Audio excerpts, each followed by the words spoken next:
So this is a very exciting morning for us because it's now starting. We will actually put the parterre in the surround in because Tony made them for us.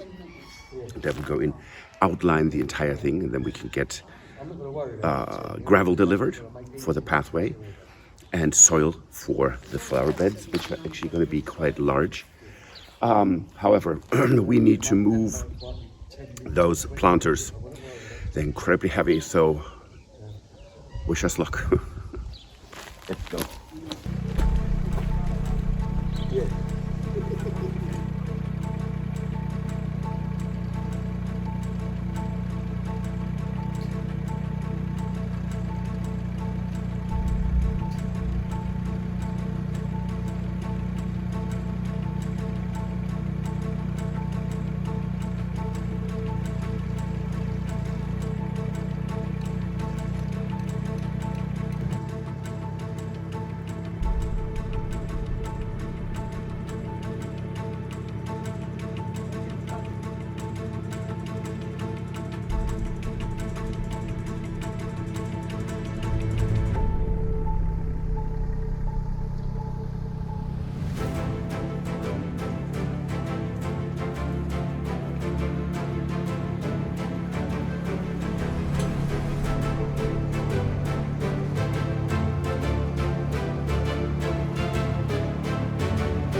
So look at that, the pots are all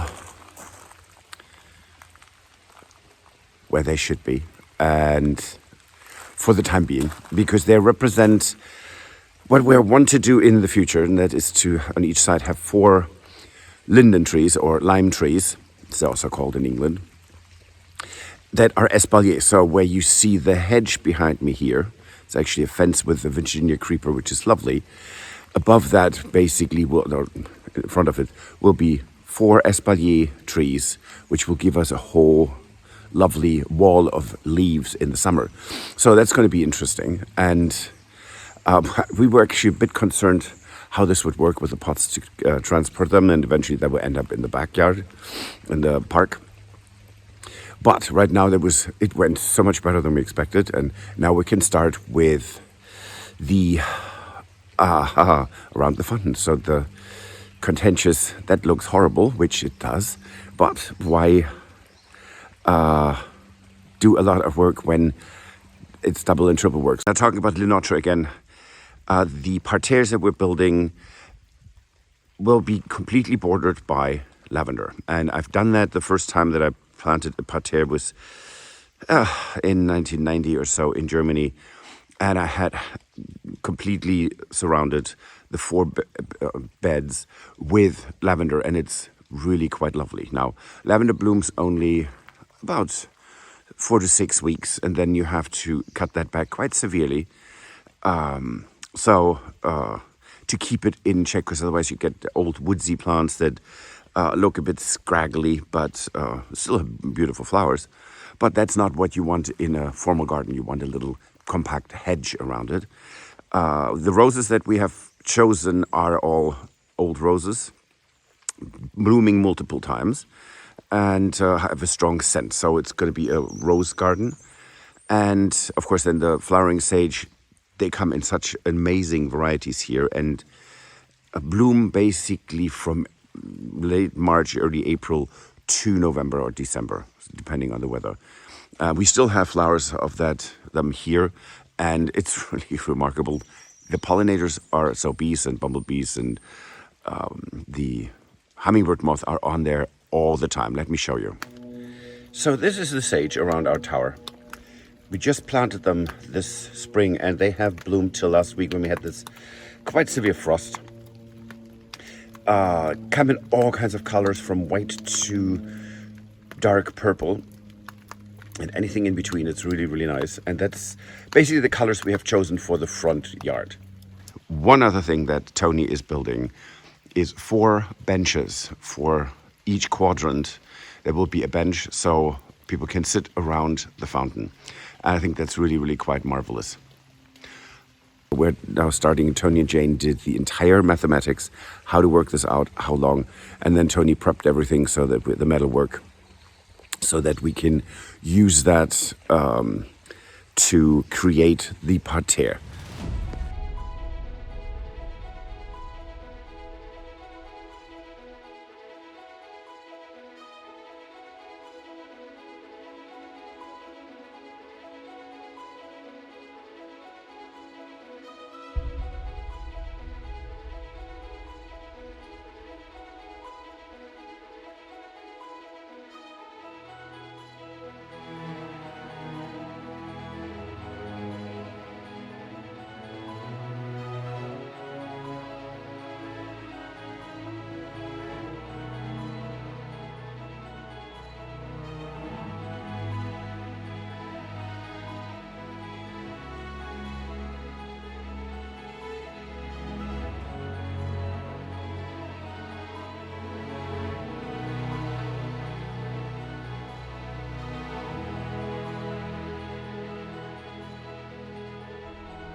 So it is grey, it's raining, and we're not working outside right now.